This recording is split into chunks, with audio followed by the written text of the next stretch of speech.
যৌক্তিকতা বুঝে নির্বাচনের বিষয় সিদ্ধান্ত দাবি বিএনপির। নিরপেক্ষতা হারিয়েছে সরকার, বলছে জামায়াত।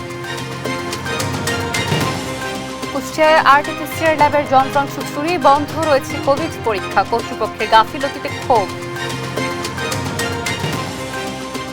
ফেনী সীমান্তে আশঙ্কাজনক হারে বেড়েছে অবৈধ অনুপ্রবেশ, নিরাপদ রুট হিসেবে বেছে নিয়েছে পাচারকারীরা। পিরাজপুরের নাজিরপুর বৈঠাঘাটা বানারীপাড়া সড়ক বেহাল, 16.5 কিলোমিটারে চলাচলের অনুপযোগী।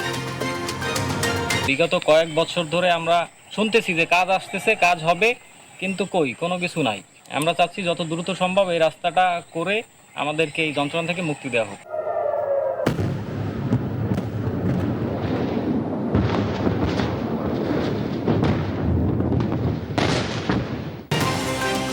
ইরানের ক্ষেপণাস্ত্র ইসরায়েলে প্রাণ গেছে 9 জনের। ইসরায়েলের হামলায় ইরানের পুলিশ প্রধান নিহত।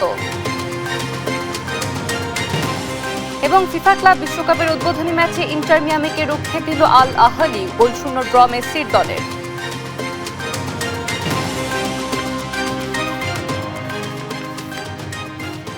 দেখছিলেন শিরোনামগুলো। সংবাদ সকালে আপনাদের সঙ্গে রয়েছি আমি অতসী সেন। এবারে পুরো খবর। সময় নিয়ে বিএনপির প্রস্তাবের যৌক্তিকতা বুঝেই ফেব্রুয়ারিতে ভোটের রোডম্যাপ এসেছে বলে মন্তব্য করেছেন দলটির স্থায়ী কমিটির সদস্য সালাউদ্দিন আহমেদ। এটি কারোর প্রতি অনুরাগ নয়, বরং রোজার আগে নির্বাচন আয়োজনে জামায়াতের পরামর্শের সঙ্গে সামঞ্জস্যপূর্ণ বলে জানান তিনি। আর বিতর্ক এড়াতে সুস্পষ্টভাবে নির্বাচনের দিনক্ষণ ঘোষণার পরামর্শ দিয়েছেন রাজনৈতিক বিশ্লেষক আবু আলম শহীদ খান। নিয়াজ মোর্শেদের প্রতিবেদন। অভ্যুত্থান পরবর্তী রাজনৈতিক অস্থিরতার মধ্যে গেল শুক্রবার লন্ডনের ডরচেস্টার হোটেলে প্রধান উপদেষ্টা ডক্টর মোহাম্মদ ইউনূসের সঙ্গে সাক্ষাৎ করেন বিএনপির ভারপ্রাপ্ত চেয়ারম্যান তারেক রহমান। ঐতিহাসিক এই বৈঠকের যৌথ বিবৃতিতে প্রধান উপদেষ্টা ঘোষিত আগামী বছরের এপ্রিলের প্রথমার্ধের পরিবর্তে ফেব্রুয়ারির প্রথমার্ধে নির্বাচনের ইঙ্গিত মেলে, যা দেশের গণতান্ত্রিক উত্তরণ যাত্রার টার্নিং পয়েন্ট বলে মনে করে বিএনপি। রমজান শুরু হওয়ার আগের সপ্তাহেও নির্বাচন আয়োজন করা যেতে পারে। ঘোষিত সময়সীমা থেকে সরে আসায় অন্তর্বর্তী সরকারের সমালোচনা করেছে জামাত ইসলামী এবং নবগঠিত রাজনৈতিক দল এনসিপি। সবশেষ এক বিবৃতিতে জামাত বলেছে, বৈঠক হতেই পারে, তবে একটি দলের সঙ্গে আলোচনা করে যৌথ বিবৃতিতে ঘোষিত সময়সীমা পরিবর্তন সরকারের নিরপেক্ষতা ক্ষুণ্ণ করেছে।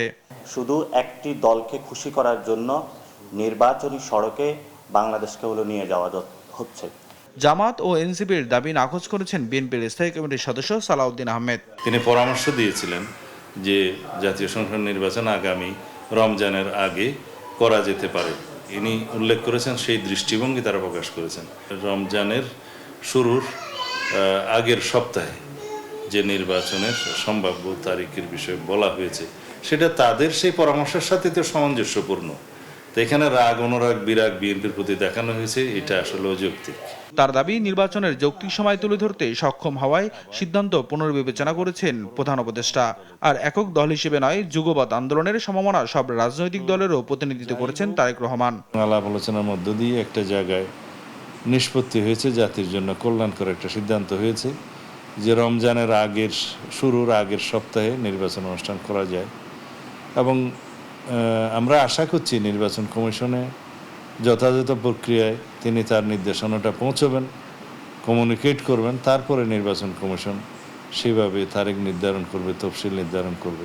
তবে বিতর্ক এড়াতে বারবার সম্ভাব্য তারিখ ঘোষণা না করে সুস্পষ্ট দিনক্ষণ জানানোর তাগিদ দেন রাজনৈতিক বিশ্লেষক আবু আলম শহীদ খান। নির্বাচনের তারিখ হওয়াটা তো ইম্পর্টেন্ট, পরিষ্কার ঘোষণা আসতে হবে। বারবার সিদ্ধান্ত বদল হলেই অন্তর্বর্তী সরকার আস্থা হারাবে বলেই মনে করেন এই বিশ্লেষক। 3 মাসের টাইম। নিয়াজ মোর্শেদ, দেশ টিভি, ঢাকা। শুধু একটি দলের সঙ্গে আলোচনা করে নির্বাচনের ঘোষিত সময় পরিবর্তন করে যৌথ বিবৃতি অন্তর্বর্তী সরকারের নিরপেক্ষতা ক্ষুণ্ণ করেছে বলে মনে করে জামায়াত ইসলামী। এতে একটি দলের প্রতি বিশেষ অনুরাগ প্রকাশ পেয়েছে বলে মনে করেন তারা। শনিবার দুপুরে আমির ডক্টর শফিকুর রহমানের সভাপতিত্বে জামায়াতের কেন্দ্রীয় নির্বাহী পরিষদের বৈঠকে শেষ দেয়া বিবৃতিতে কথা বলা হয়। জামায়াত বলছে, জাতির উদ্দেশ্যে দেয়া ভাষণের প্রধান উপদেষ্টা এপ্রিলের প্রথমার্ধে জাতীয় নির্বাচনের রোডম্যাপ ঘোষণা করলেও একটি দলের সঙ্গে কথা বলে সিদ্ধান্ত থেকে সরে এসেছে। যে কারোর সঙ্গে বৈঠক হতেই পারে, কিন্তু এককভাবে সিদ্ধান্ত বদল একটি দলের প্রতি অনুরাগ প্রকাশ করেছে। এতে আগামী নির্বাচন সুষ্ঠু, নিরপেক্ষ ও গ্রহণযোগ্য হবে কিনা তা নিয়ে সংশয় জানিয়েছে জামায়াত। প্রধান উপদেষ্টার ভূমিকা জাতির সামনে স্পষ্ট করার আহ্বানও জানায় দলটি। প্রধান উপদেষ্টা যখনই সিদ্ধান্ত দেবেন তখনই নির্বাচনের জন্য আইন শৃঙ্খলা বাহিনী প্রস্তুত বলে জানিয়েছেন স্বরাষ্ট্র উপদেষ্টা জাহাঙ্গীর আলম চৌধুরী। দুপুরে র্যাব 1 কার্যালয় পরিদর্শন শেষে কথা বলেন তিনি। এ সময় দেশের সার্বিক আইন শৃঙ্খলা পরিস্থিতি উন্নতি হয়েছে বলে দাবি করেন স্বরাষ্ট্র উপদেষ্টা। তৌফিক মাহমুদ মুন্নার রিপোর্ট, জানাচ্ছেন মোহাম্মদ সাকিব। শনিবার বেলা 11টার দিকে armed police battalion APBN headquarter পরিদর্শন করেন স্বরাষ্ট্র উপদেষ্টা জাহাঙ্গীর আলম চৌধুরী। এ সময় কর্মকর্তাদের সঙ্গে কথা বলেন তিনি। পরে উপদেষ্টা সাংবাদিকদের জানান, মাঠ পর্যায়ে পুলিশের কাছে রাইফেলের মতো অস্ত্র থাকলেও ভারী মারণাস্ত্র থাকবে না। গেল 11 মাসে আইন শৃঙ্খলা পরিস্থিতির উন্নতি হয়েছে বলেও জানান তিনি। আইন শৃঙ্খলা অনেক উন্নতি হয়েছে, তবু আছে, এটা তো একটা কোনো লিমিট নাই। এটা যতই উন্নতি হবে আরো উন্নতি হতে থাকবে। একটা পেন্সিলও কিন্তু মারণাস্ত্র হয়ে যায়, বুঝতে পারছেন? একটা পেন্সিলও মারণাস্ত্র বলতে বড় ধরনের হাতিয়ারগুলি থাকবে না। বাট আপনারা জানেন এপি ব্যাটালিয়নের রুল এবং অন্যান্য নর্মাল পুলিশের রুল কিন্তু এক না, একটা এক রুলে কিন্তু তৈরি হয়েছে। এখন এদের রুল হয়েছে ডিউরিং ইভেন যদি আমাদের কোনো সময় যুদ্ধ করতে হয়, এরা কিন্তু সেনাবাহিনীর সাথে যুদ্ধ করে। পরে র্যাপিড অ্যাকশন ব্যাটালিয়ন র্যাব 1 কার্যালয় পরিদর্শন করেন স্বরাষ্ট্র উপদেষ্টা। সাংবাদিকদের প্রশ্নের জবাবে তিনি জানান, নির্বাচনের সহায়তা দিতে প্রস্তুত আইন শৃঙ্খলা বাহিনী। প্রধান উপদেষ্টা যে সময় উনি ডিসিশন নেবেন ইলেকশনের ডেট, আমরা সেই সময়ের জন্য সবসময় প্রস্তুত।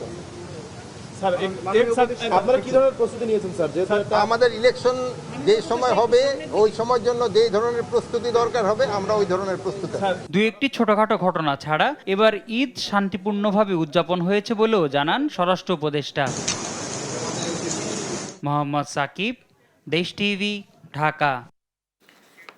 দ্রুততম সময়ে মামলা নিষ্পত্তির মাধ্যমে মানুষকে ন্যায় বিচার দিতে সরকার কাজ করছে বলে জানিয়েছেন আইন উপদেষ্টা ডক্টর আসিফ নজরুল। শনিবার রাজধানীর বেইলি রোডে জাতীয় আইনগত সহায়তা প্রদান সংস্থার কার্যালয়ের এক মতবিনিময় সভায় কথা বলেন তিনি। লিগ্যাল এইডের মাধ্যমে মামলা নিষ্পত্তি 35,000 থেকে 2 লাখে নিয়ে যাওয়ার লক্ষ্য জানিয়ে উপদেষ্টা বলেন, এতে মামলার সংখ্যা 40% কমবে। আরও জানাচ্ছেন মাখদুর আমিতি।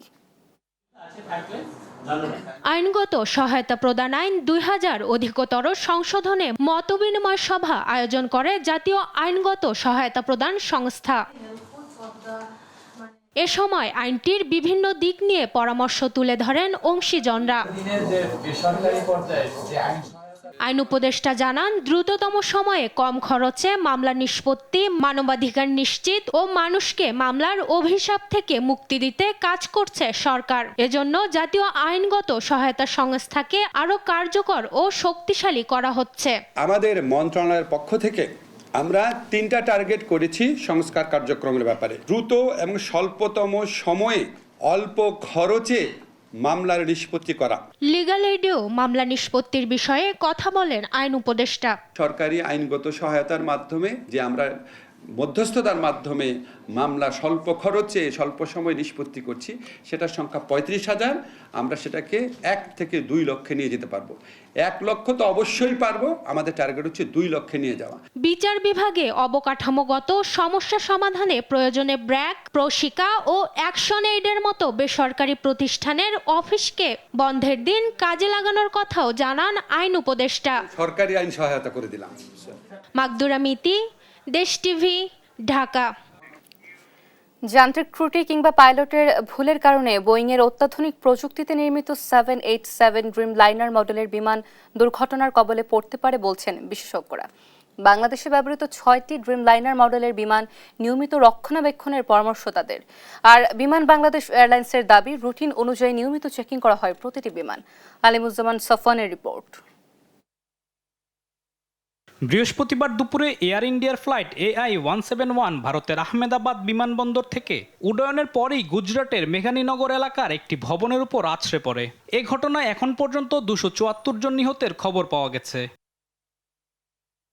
অত্যাধুনিক প্রযুক্তিতে তৈরি 4র্থ প্রজন্মের এই ড্রিমলাইনার 2011 সাল থেকে নিয়মিত বাণিজ্যিক ফ্লাইট পরিচালনা করলেও গত 15 বছরে দুর্ঘটনার কোনো রেকর্ড ছিল না। তাই প্রথমেই বিধ্বস্তের খবরে নড়েচড়ে বসেছে অ্যাভিয়েশন খাত সংশ্লিষ্টরা। এই ঘটনা বিশ্লেষণে এরই মধ্যে ভারত সরকার ও বিমান নির্মাতা প্রতিষ্ঠান বোয়িং তাদের নিজস্ব তদন্তকারী দল ভারতে পাঠিয়েছে। মর্মান্তিক এই দুর্ঘটনার পেছনে বেশ কয়েকটি কারণ দেখছেন বিশেষজ্ঞরা। বলছেন যান্ত্রিক ত্রুটি কিংবা পাইলটের ভুল তা নির্দিষ্ট করে এখনই বলা যাচ্ছে না। একটা কমান্ড হইতে পারে যে received was not correctly, say gear up না করে সে ফ্ল্যাপস আপ করে দিচ্ছে। ফ্ল্যাপস আপ করলে অবশ্যই এয়ারক্রাফটের প্রপার লিফট আর হবে না, এবং ওই জায়গা থেকে বেরিয়ে আসা খুব কঠিন। টেকনিক্যাল ফ্যাক্টর হয়, পাইলট মিস্টেক হয়, তা আমরা কিন্তু জানি না যে, এবং টেকনিক্যাল ফ্যাক্টরের মধ্যে যে যান্ত্রিক গোলযোগ হতে পারে, ইঞ্জিনের যে সমস্যা সেগুলো হতে পারে। বোয়িংয়ের 787 ড্রিমলাইনার মডেলের 6টি বিমান ব্যবহার করছে রাষ্ট্রীয় পতাকাবাহী সংস্থা বিমান বাংলাদেশ এয়ারলাইন্স। এর রক্ষণাবেক্ষণ সম্পর্কে জানতে চাইলে প্রতিষ্ঠানের মহাব্যবস্থাপক বলেন, রুটিন অনুযায়ী নিয়মিত চেকিং করা হয় প্রতিটি বিমান। এয়ারক্রাফটের যে কোনো ধরনের মেইনটেনেন্স তার ম্যানুয়াল অনুযায়ী হয়ে থাকে। এটি একটি রুটিন প্রক্রিয়া, এটি সবসময় করা হয়ে থাকে এবং আমাদের সেফটি সিকিউরিটির সঙ্গে আমরা কখনোই কোনো কম্প্রোমাইজ করি না। দুর্ঘটনা এড়াতে আন্তর্জাতিক মান অনুযায়ী নিয়মিত সব কার্যক্রম মনিটরিং করা হয় বলে জানান বেবিচক চেয়ারম্যান। বোয়িং 787-8 আমাদের যে দুই ধরনের এয়ারক্রাফট আমাদের বিমান বহরে আছে, আমরা এটা অপারেট করি। তো এটা আমরা অ্যাক্সিডেন্ট হওয়ার পর তো এখন আসলে ইনভেস্টিগেশন হওয়া পর্যন্ত কমপ্লিট পিকচার পাওয়া যাবে না কি জন্য কেন হয়েছে। এডিশনালি আমাদের যদি কোনো অ্যাডভাইজারি থাকে আমরা বলে দিই। So we are waiting for the actually total picture what happened. Alimuzzaman Safwan, দেশ টিভি, ঢাকা। ঈদুল আজহার ছুটি শেষে রাজধানীতে ফিরছেন কর্মমুখ্য মানুষ। এ বিষয়ে আরো জানাতে গাজীপুর ও কুমিল্লা থেকে সরাসরি যুক্ত হচ্ছেন সহকর্মী নজরুল ইসলাম ও সুমন কবির। আমরা প্রথমেই যাচ্ছি গাজীপুরে, সেখানে রয়েছেন সহকর্মী নজরুল। নজরুল, আপনি নিশ্চয়ই আমাকে শুনতে পাচ্ছেন। নজরুল, মহাসড়কে যানজট সৃষ্টি হয়েছে কিনা, যাত্রীদের চাপ কেমন দেখছেন? আপনি যেমনটা বলছিলেন, আপনি জানেন যে আজও কিন্তু ঈদের যে বাড়ি যে সমস্ত শ্রমজীবী মানুষ গিয়েছিলেন তারা কিন্তু ঈদ শেষে কিন্তু আজকেও আমরা দেখতে পাচ্ছি যে কর্মস্থলে ফিরছেন সাধারণ যে শ্রমজীবী মানুষ। আমরা বিভিন্ন পয়েন্টে দেখেছি তাদেরকে, এবং তারা কিন্তু আজকেও কিন্তু পরিবার পরিজন নিয়ে যে সমস্ত পোশাক কারখানার শ্রমিকরা ঈদে বাড়ি গিয়েছিলেন, ঈদ শেষে কিন্তু তারা সপরিবারে আবার ফিরতে শুরু করেছেন। এবং আজকেও বিভিন্ন যে জায়গা রয়েছে সেখানে কিন্তু আমরা দেখতে পেয়েছি যে তারা কিন্তু অবস্থান নিয়েছেন, এবং তাদের যে আমরা সব জায়গায় দেখতে পেয়েছি যে তারা কিন্তু পরিবার পরিজন নিয়ে কিন্তু আবার সেই কর্মস্থলে ফিরছেন। তো গতকালকে কিন্তু আপনার চন্দ্রা এলাকায় কিন্তু দীর্ঘ যানজট ছিল, সারা রাত্রেই থেমে থেমে যানজট হয়েছে, এবং তারা কিন্তু এর মধ্যেও কিন্তু আসছেন। অর্থাৎ আমরা খবর নিয়ে জানতে পেরেছি যে প্রায় 90% মানুষ ইতিমধ্যেই কিন্তু তাদের কর্মস্থলে এসেছেন এবং কর্মসংস্থানে কিন্তু তারা যোগ দিয়েছেন। এবং আজকে সকালেও কিন্তু যে পোশাক কারখানার শ্রমিক যারা রয়েছে তারা কিন্তু পোশাক কারখানায় যার যার কর্মস্থলে কিন্তু তারা যোগ দিয়েছেন, এবং পোশাক কারখানাগুলো যথারীতি খোলা রয়েছে। তো এখন যারা আসতেছেন হয়তো ব্যবসা করেন, এরকম যারা আছেন ব্যবসায়ী শ্রেণীর যে মানুষ আছেন বা তারা কিন্তু ধীরে সুস্থিরে ঈদ শেষে কিন্তু তারা ফিরছেন। তো আপনার গাজীপুরের চন্দ্রা এবং ঢাকা টাঙ্গাইল মহাসড়কের চন্দ্রা এবং ঢাকা ময়মনসিংহ মহাসড়কের যে চান্দনা চৌরাস্তা এলাকা, এই দুই পয়েন্ট ধরেই কিন্তু যে সাধারণ শ্রমজীবী মানুষ রয়েছেন তারা কিন্তু আসতেছেন, এবং আমরা দেখতে পাচ্ছি যে সেখান থেকে কিন্তু তারা গাড়ি বদল করে বিভিন্ন গন্তব্যে তারা যাচ্ছেন। তো সবকিছু মিলে কিন্তু স্বস্তিতে আসতেছেন, এবং আজকে কিন্তু সকাল থেকে এখন পর্যন্ত কিন্তু ঢাকা টাঙ্গাইল ঢাকা ময়মনসিংহ মহাসড়কে কোথাও কিন্তু যানজটের আমরা খবর পাইনি, স্বস্তিতে কিন্তু আসছেন। তো সর্বশেষ মুহূর্তে যারা আসছেন তারা কিন্তু সবাই স্বস্তিতে আসছেন, এবং কোনো দুর্ভোগের নাকাল না হয়ে এই অংশটুকু কিন্তু ভালোই তারা এসছেন এবং যাচ্ছেন। তো সবকিছু মিলে কিন্তু সুন্দর পরিবেশ বিরাজ করতেছে এখন সড়কের। তো সড়কে কিন্তু নাকাল অবস্থা এখন কেটে গেছে, এবং সাধারণ যে শ্রমজীবী মানুষ রয়েছেন তারা কিন্তু স্বাচ্ছন্দ্যই আসছেন। তো এখন আমরা চলে যাচ্ছি আমাদের কুমিল্লা থেকে সংযুক্ত হবেন আমাদের সহকর্মী সুমন কবির। যেটা বলছিলেন, কুমিল্লা আমরা দেখেছি সকাল থেকে যাত্রীর চাপ রয়েছিল, এখন যাত্রীর চাপ কমে এসেছে। আপনারা একটু জানা রাখি, কুমিল্লার যে বাস কাউন্টার ছিল আসলে আমি দেখেছি সকাল থেকে তার নির্দিষ্ট সময় ভাগ করে গেছে, এবং তারা ঈদের বাড়িতে এসেছিল এবং কর্মস্থলে ফিরতে শুরু করেছেন। এবং আসলে জানা রাখি যে কর্মস্থলে তারা নির্দিষ্ট যে সকাল থেকে সবাই ছেড়ে গেছে। এবং আপনি জানেন রাখি কুমিল্লা যে বাস স্ট্যান্ডগুলো ছিল যাত্রীদের মাঝে চাপ নেই এবং সকাল থেকে তারা নিয়মিত দিতে প্রত্যেকটা বাস নির্দিষ্ট সময় ছেড়েছে এবং যাত্রীরা সন্তোষ প্রবেশ করেছেন এবং মহাসড়কে ঢাকা চট্টগ্রাম মহাসড়ক কুমিল্লা অংশে কোনো ধরনের যানজট না থাকার কারণে এখন যাত্রীরা নিজেদের যেতে পারছেন এবং সঠিক সময় বাস আসছেন এবং তারা বলছেন যে এত সুন্দর ঈদ তারা উপহার পেয়েছেন এবং সেদিক থেকে যে বল তারা সরকারকে ধন্যবাদ দিয়েছেন এবং বাস কাউন্টার যারা টিকিট কাউন্টার রয়েছেন তাদেরকে ধন্যবাদ দিয়েছেন ব্যবস্থাপনার জন্য। আর তুমি জানা কি কুমিল্লার ঢাকা চট্টগ্রাম মহাসড়ক কুমিল্লা যানজট না থাকার কারণেই আসলে এত সুন্দরভাবে যেতে পারছেন এবং সেদিক থেকে বলা ছিল যারা যাত্রী রয়েছেন তারা বলছে যে মহাসড়কে যারা রেস্কিউ টিম এবং পুলিশ সুপারের হাইওয়ে পুলিশ সুপারের এবং যারা রোভার স্কোয়াড নির্দিষ্ট কাজ করছেন এবং রেস্কিউ টিম সাথে সাথে আসলে এই কোনো ধরনের দুর্ঘটনা ঘটলে সেটা উদ্ধার করছেন। সব দিক দিয়ে মিলিয়ে বলা চলে যে কুমিল্লা এবার এই ঈদ যাত্রা এবং ঈদের কৃষি যাত্রা দুটি আসলে শুভনীয় ছিল এবং সুখনীয় ছিল। তারা বলছে যে কুমিল্লা আমরা দেখেছি এত সুন্দরভাবে আসলে গত 10 বছর বা 12 বছর দেখতে পারিনি। এবার যেভাবে তারা চিকিৎসা সবকিছু মিলিয়ে বলা চলে কুমিল্লা যে যাত্রীদের চাপ রয়েছে আজকে তা আমরা সকাল থেকে কম দেখতে পেয়েছি এবং গতকালে অনেক চাপ ছিল। সবকিছু মিলিয়ে বলা চলে সুন্দরভাবে সবাই কর্মস্থলে কাজ করেন। এই ছিল কুমিল্লা থেকে সর্বোচ্চ। সুমন, ধন্যবাদ আপনাকে। দর্শক, ঈদের ছুটি শেষে কর্মমুখী মানুষ ঢাকায় ফিরছে এবং আসলে ঢাকার রাস্তার আসলে কি অবস্থা সেটি জানাচ্ছিলেন আমাদের সহকর্মীরা। পটুয়াখালীতে যাত্রীবাহী বাসের ধাক্কায় সাকিবুন নাহার শশী নামে এক শিক্ষার্থী নিহত হয়েছে। শনিবার বিকেলে বরিশালে নেয়ার পথে তার মৃত্যু হয়। শশী গলাচিপার বোয়ালিয়া গ্রামের জাহাঙ্গীর হোসেনের মেয়ে এবং বরিশালের জমজম মেডিকেল অ্যাসিস্ট্যান্ট ট্রেনিং স্কুলের 2য় বর্ষের ছাত্র ছিলেন। পুলিশ ও স্থানীয়রা জানায় পটুয়াখালী বাস টার্মিনালে বাসে ওঠার সময় পেছন থেকে বিসমিল্লাহ পরিবহনের আরেকটি বাস তাকে ধাক্কা দিলে সে গুরুতর আহত হন। পরে হাসপাতালে নেওয়া হলে বরিশালে নেয়ার পথে তার মৃত্যু হয়। অভিযোগ না থাকায় পরিবারের কাছে লাশ হস্তান্তর করা হয়েছে বলে জানিয়েছেন পটুয়াখালী সদর থানার ওসি ইমতিয়াজ আহমেদ।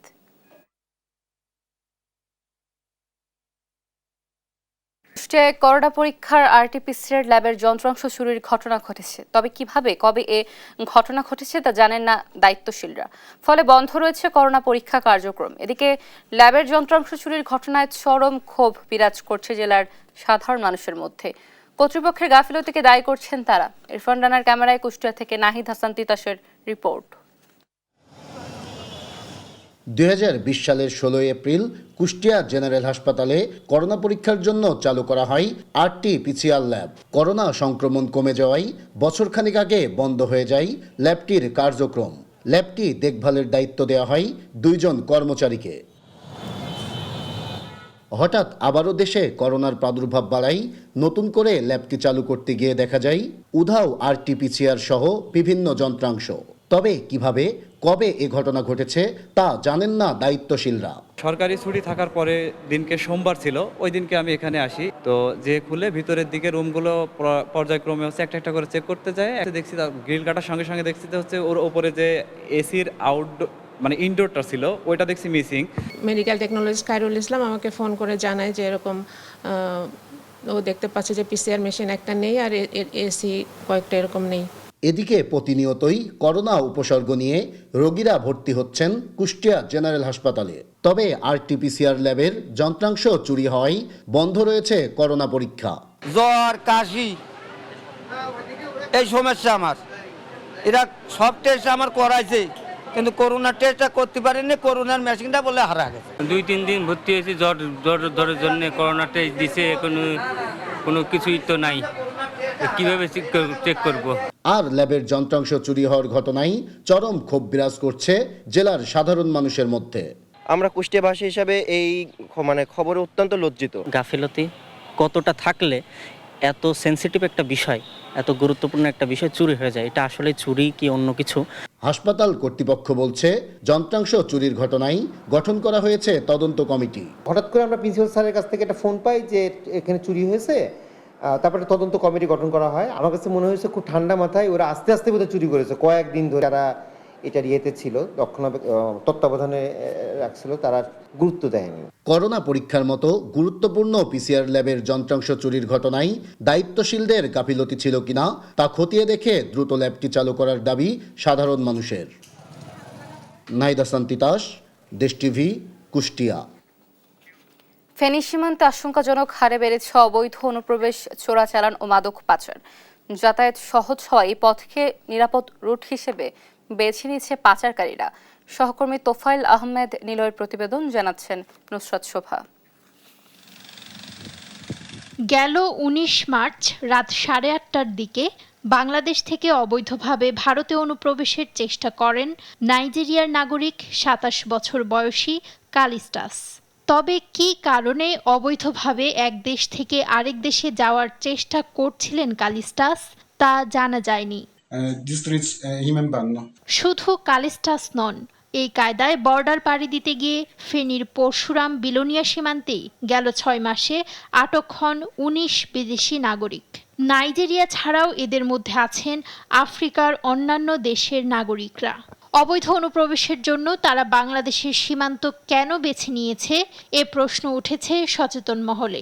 এসব বিদেশিদের মাধ্যমে চোরাচালান কিংবা মাদক পাচারের বিষয়টিও উড়িয়ে দিতে পারছেন না তারা। বিলোনিয়া শহর দিয়ে এই কারণে এখান দিয়ে পাচার করে, আগে যে বারহুমা পাথর দিয়ে নিয়ে যায় তো এখান দিয়ে অত ফসার হয়ে গেছে, এগুলা যে বিদেশি লোক উঠতেছে তো এবারে এখানের লোকের অ্যাড করে হেরা ফোন করে ফাড়ায় তো এখান দিয়ে এগুলা পার করে। যাতায়াত ফেনীতে খুবই সহজ, যোগাযোগ ব্যবস্থা একবারে সহজীকরণ হওয়ার কারণে তারা এই পরশুরামের এই রুটটাতে চলে আসে এবং বিশেষ করে বিলোনিয়া, বাউরখুমা, বাউর পাথর এবং মির্জানগর ইউনিয়নের নিচকালিকাপুর যে সীমান্ত আছে এই সীমান্তে কোনো কাঁটাতারের বেড়া নেই।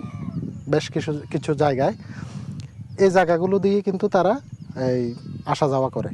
সীমান্তে মাদক চোরাচালান ও অবৈধ অনুপ্রবেশ ঠেকাতে নজরদারি বাড়ানোর পাশাপাশি গোয়েন্দা তৎপরতা বৃদ্ধি করা হয়েছে বলে জানান এই কর্মকর্তা। নাইজেরিয়ান, সোমালিয়ান, সুদানি এ ধরনের প্রায় 7 জন। এখানে আমাদেরও একটা প্রশ্ন যে তারা কেন এই সীমান্ত দিয়ে আসছে। এখানে একটা নীরব মানব পাচারকারী চক্র আছে। ইতিমধ্যে আমাদের পুলিশ সুপার মহোদয় ওনার মাধ্যমে আমরা আমাদের তথ্যের ভিত্তিতে এবং আমরা কিছু মানব পাচারকারী ধরেছি, তাদের কাছ থেকে কিছু তথ্য নিয়েছি, সেটার অনুযায়ী কিন্তু আমাদের অপারেশন অব্যাহত আছে। বিদেশি নাগরিক আটক করা ছাড়াও গেল ৬ মাসে ৩৫ কোটি টাকার চোরাচালানকৃত মালামাল, ১,৮৯,০০,০০০ টাকা মূল্যের মাদকদ্রব্য এবং ৪৪২টি ভারতীয় গরু জব্দ করেছে বিজিবি। নিউজ ডেস্ক, দেশ টিভি। পিরোজপুরের নাজিরপুর বৈঠাকাটা বানারীপাড়া সড়কের ১৬.৫ কিলোমিটার অংশে পিচ ও পাথর উঠে সৃষ্টি হয়েছে খানাখন্দের। এতে প্রায় সময় ঘটছে ছোট বড় দুর্ঘটনা। চলাচলের জন্য অনুপযোগী হয়ে পড়ায় ভোগান্তি পোহাতে হচ্ছে এই সড়ক ব্যবহারকারী কয়েক লাখ বাসিন্দাকে। সহকর্মী জালিস মাহমুদের পাঠানো তথ্য ছবিতে জানাচ্ছেন অঙ্কন চৌধুরী। পিরোজপুরের নাজিরপুর বৈঠাকাটা বানারীপাড়া সড়কের ১৬.৫ কিলোমিটার অংশ বহুদিন সওজ ও এলজিডির অধীনে ছিল। ২০১৫ সালে এটি সওজের অধীনে গেলেও ২০১৭ সালে আবারও এটি এলজিডির আওতায় আসে। ফলে দাপ্তরিক জটিলতায় কেউই সড়কটি সংস্কারের দায়িত্ব নেয়নি। অবশেষে ২০২৩ সালে এলজিডির একক দায়িত্ব পায়। পরে ৪৪ কোটি টাকার কাজ পায় ইফতি ইটিসিএল প্রাইভেট লিমিটেড। ২০২৪ সালে কাজ শুরু হয়ে ২০২৫ সালে শেষ হওয়ার কথা থাকলেও এখনও কাজ শুরু হয়নি। দীর্ঘদিন সংস্কার না হওয়ায় সড়কটি চলাচলের অযোগ্য হয়ে পড়েছে। গর্ত, বর্ষায় পানি জমা ও শুষ্ক মৌসুমে ধুলোর কারণে যাত্রীরা চরম ভোগান্তিতে রয়েছে। প্রতিদিন 5টি ইউনিয়নের মানুষ এই সড়ক ব্যবহার করে যাতায়াত করেন। বিগত কয়েক বছর ধরে আমরা শুনতেছি যে কাজ আসতেছে, কাজ হবে, কিন্তু কোনো কিছু নাই। আমরা চাচ্ছি যত দ্রুত সম্ভব এই রাস্তাটা করে আমাদেরকে এই যন্ত্রণা থেকে মুক্তি দেওয়া হোক।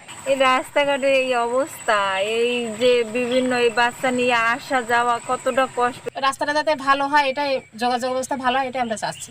4-5 জন হইলে আর কোনো যাত্রী ওঠে না। এই দেখা যায় ইনকামের দিক দিয়ে খারাপ, তারপরে গাড়ি পার্টস নষ্ট হয়ে যায়, ভাঙে যায়। রাস্তার যে অবস্থা, মানুষের জীবন যদি না থাকে তো এই রোড দিয়ে কি হবে? অবহেলিত সড়কটির কিছু অংশ নদীগর্ভে বিলীন হওয়ায় হাজারো মানুষ প্রতিদিন জীবনের ঝুঁকি নিয়ে এই সড়ক দিয়ে চলাচল করছে। এই রাস্তায় আমরা গত 6 জুন 2024 সালে আমাদের ওয়েডিনিং একটা প্রজেক্ট আছে, বরিশাল ওয়েডিনিং প্রজেক্ট থেকে এটা টেন্ডার আহ্বান করা হয়েছে এবং এই রাস্তাটার আমাদের অতি দ্রুত সম্ভব আমাদের কাজটা শুরু করার ব্যবস্থা করব। 15 বছর ধরে মেরামত না হওয়ায় সড়কটির অবস্থা ভয়াবহ হয়ে উঠেছে। দ্রুত সড়কটি মেরামত করে চলাচলযোগ্য করে তোলার দাবি এলাকাবাসীর। নিউজ ডেস্ক, দেশ টিভি।